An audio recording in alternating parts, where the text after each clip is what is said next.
भगवते वासुदेवाय। नमस्कार दोस्तों, आज की इस वीडियो में हम सुनेंगे कामदा एकादशी व्रत की कथा। एकादशी का व्रत करने वाले सभी भक्तों को एकादशी के महत्व के बारे में तो पता ही है। भगवान श्री हरि एकादशी का व्रत करने वाले सभी भक्तों की इच्छाओं को पूर्ण करते हैं और उन्हें पुण्य की प्राप्ति इससे होती है। जीवन सार्थक और सफल हो जाता है तथा मोक्ष की प्राप्ति होती है। इस व्रत के बारे में धर्मराज युधिष्ठिर के पूछने पर प्रभु ने उन्हें बतलाया था। आइए एकादशी के व्रत कथा का हम श्रवण करते हैं, जो कि प्रत्येक भक्तगण को एकादशी का व्रत करने के बाद अवश्य ही श्रवण करना चाहिए। जो व्यक्ति सुबह और संध्याकालीन दोनों ही समय श्रद्धापूर्वक इस कथा का श्रवण मात्र कर लेता है, उन्हें 1000 गौदान करने का पुण्य फल प्राप्त होता है। सबसे पहले भगवान श्री गणेश, जो कि हमारे प्रथम पूज्य देवता हैं, उनका ध्यान कर लेते हैं और फिर कथा आरंभ करते हैं। श्री वक्रतुंड महाकाय सूर्यकोटि समप्रभा निर्विघ्नं कुरु मे देवा सर्वकार्येषु सर्वदा। ओम नमो भगवते वासुदेवाय। धर्मराज युधिष्ठिर कहते हैं, हे भगवान, मैं आपको कोटि कोटि नमन करता हूँ। कृपा कर आप मुझे चैत्र शुक्ल एकादशी के महात्म्य के बारे में बताएं। इस पर श्री कृष्ण कहते हैं, हे धर्मराज, ठीक यही प्रश्न एक समय राजा दिलीप ने गुरु वशिष्ठ जी से किया था और जो समाधान उन्होंने किया वही मैं तुमसे यथावत कहता हूँ। प्राचीन काल की बात है, भोगीपुर नामक एक नगर था। वहाँ पर अनेक ऐश्वर्यों से युक्त पुंडरीक नामक राजा राज्य किया करता था। भोगीपुर नगर में अनेक प्रकार के अप्सराएं, किन्नर तथा गंधर्व निवास करते थे। उनमें से एक जगह ललिता और ललित नाम के 2 स्त्री पुरुष अत्यंत ही वैभवशाली सुख संपन्न घर में रहा करते थे।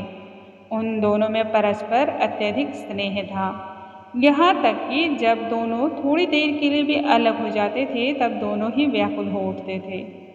एक समय की बात है, पुंडरीक की सभा में अन्य गंधर्वों सहित ललित भी गान कर रहा था।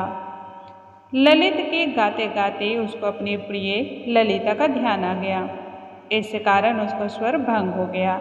स्वर भंग होने के कारण गाने का स्वरूप बिगड़ गया, लय ताल बिगड़ गया। ललित के मन के भाव को कारकोट नामक नाग ने जान लिया। यह जानते ही नाग ने पद भंग होने का कारण राजा से कह सुनाया। तब पुंडरीक ने क्रोध में आकर के कहा, तू मेरे सामने गाते हुए भी अपनी स्त्री को स्मरण कर रहा है, अतः तू कच्चा मांस और मनुष्यों को खाने वाला राक्षस बन जा तथा अपने किए हुए कर्म का फल भोगो। पुंडरीक के श्राप से ललित उसी क्षण महाविशालकाय राक्षस के रूप में परिणत हो गया। उसका मुख अत्यंत ही भयंकर और डरावना था।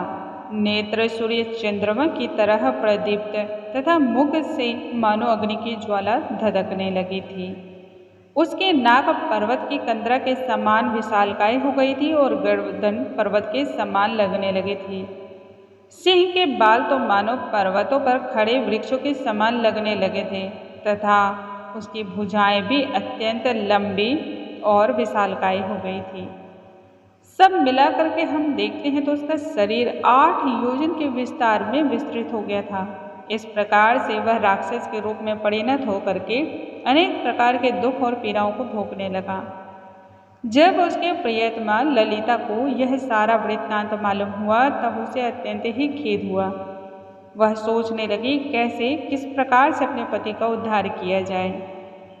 वह राक्षस अनेक प्रकार के घोर दुख को सहता हुआ घने वनों में ही अपने जीवन का यापन करने लगा, परंतु उसकी स्त्री उसके पीछे पीछे जाती और विलाप करती रहती। एक समय की बात है, ललिता अपने पति के पीछे यूं ही भ्रमण करते करते विंध्याचल पर्वत पर जा पहुंची। विंध्याचल पर्वत पर ऋषि श्रृंगी का आश्रम था। ललिता शीघ्र ही श्रृंगी ऋषि के आश्रम में जा पहुंची और उन्हें विनीत स्वर में जा करके उन्हें नमस्कार किया। ऋषि ने ललिता को देखते हुए कहा, हे सुभगे, तुम कौन हो और यहाँ किस लिए आई हो? इस पर ललिता बोली, हे ऋषिवर, मेरा नाम ललिता है। मेरे पति राजा पुंडरीक के श्राप की वजह से विशालकाय राक्षस के रूप में परिणत हो गए हैं। इसका मुझे बेहद ही दुख है। उनकी कष्ट और पीड़ा मुझसे सहन नहीं होती है। उनके उद्धार का कोई उपाय बतलाइए। तब ऋषि श्रृंगी बोले, हे गंधर्व कन्या, बहुत जल्द चैत्र शुक्ल एकादशी आने वाली है। इस एकादशी का नाम कामदा एकादशी है। इस एकादशी का व्रत करने से मनुष्य के सभी प्रकार के कार्य सिद्ध होते हैं और मनोरथ पूर्ण होती है। यदि तू पूर्ण श्रद्धा भक्ति के अनुसार कामदा एकादशी का व्रत करके उसके पुण्य फल को अपने पति को प्रदान कर देती हो, तब शीघ्र ही राक्षस योनि से वह मुक्ति प्राप्त कर जाएगा और राजा का श्राप भी अवश्य इससे शांत हो जाएगा।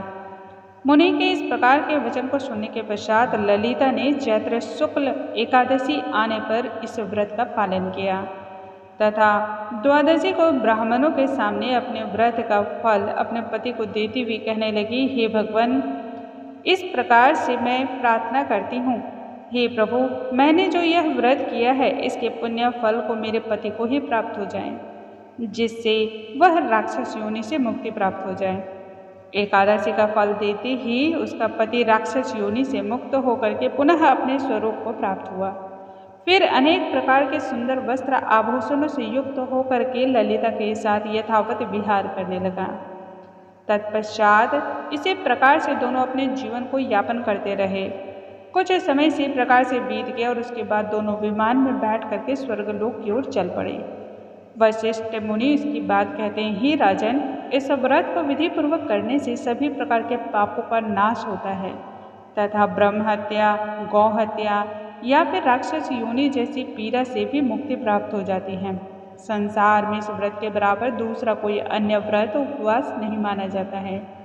इस व्रत की कथा को पढ़ने, सुनने या किसी अन्य को सुनाने मात्र से ही वाजपेयी यज्ञ का फल प्राप्त होता है। इसलिए प्रत्येक मनुष्य को एकादशी का व्रत जीवन में जरूर धारण करना चाहिए और इनके नियमों का पालन भी करना चाहिए। बोलो भगवान श्री हरि की जय, स्वामी नारायण की जय, बांके बिहारी लाल की जय। दोस्तों, कल के हम वीडियो में एक नए अध्याय के साथ, नई जानकारी के साथ फिर से मिलेंगे। तब तक के लिए नमस्कार दोस्तों। कमेंट बॉक्स में ओम नमो भगवते वासुदेवाय लिखना बिल्कुल ना भूलें।